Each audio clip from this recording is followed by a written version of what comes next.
Well, good morning, LaDon. Good morning, Bahamas. It's a great start to your Friday morning. Of course, as you can see in this shot, it's a busy scene at the Rubis gas station here on East Street South.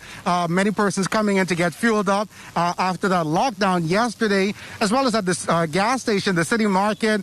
Loads of cars and many persons coming in to get those important essentials ahead of the weekend. This morning, I'm speaking with Sergeant Crestania Johnson from the Royal Bahamas Police Force Traffic Division, who's giving us a beautiful look at overnight traffic.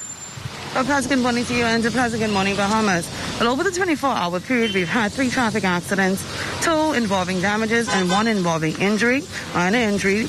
And we also have 9 persons who are hospitalized as a result of being involved in a traffic accident.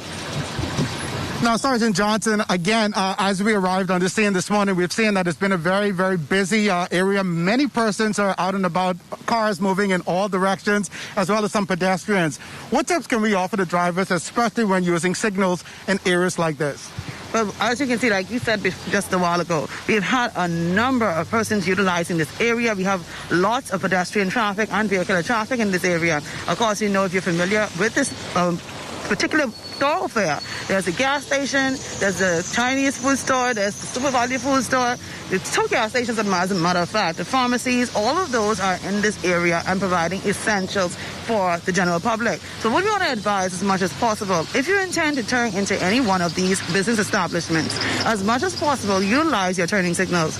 And we were just discussing earlier how hand signals can contribute to persons, to other vehicles and pedestrians being able to see you if you want to turn into the different establishments. So along with your vehicle signals, you can also use your hand signals. And we were demonstrating earlier your hand signals.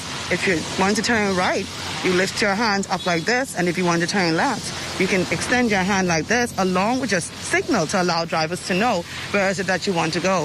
If you're trying to slow down and you want to add to your presence on the street, you just do your hand and slow down. And if you're driving the opposite hand vehicle, you want to do the same thing on the next side. So as much as possible, you want to be visible. You want to traverse the street, but you can. Caution. And it's us asking to be your brother's keeper as you traverse the streets today. Well, some great information coming in there from Sergeant Johnson. Any final bits of advice? Again, I noticed that especially near the Phoenix supermarket, parking seems to be a bit of an issue. Some persons are illegally parking on the curb there. What advice can you offer to motorists there? Well, yes, if you can remember yesterday, we talked about parking and persons parking, this double parking going on in this area. We find that even persons are parking on the curb. There are some areas that you're not allowed to park, and if you are parked in these areas, we're going to have you towed because it's going to inconvenience not only you, but other drivers who are trying to manipulate that intersection as well. So as much as possible, you can park in an area that is not causing any obstruction, as well as causing anybody to not see oncoming traffic. And another thing I want to note, as it pertains to kids traveling inside your vehicles, if you have a child in your vehicle, please secure that child in the rear seat. Do not have that child in the front seat or in between the seat. And I ask as much as possible for you to protect our little darlings. All right, so some great advice coming in there. Of course, also on this interesting Friday, I've heard some drivers shouting out Crestania. Apparently, she has some fans in this area. So some good news there. Of course, they continue to watch the morning edition. Reporting for this beautiful Friday edition of Your First Look at Traffic with Sergeant Johnson and Lloyd Allen for the morning edition. LaDon, back to you guys.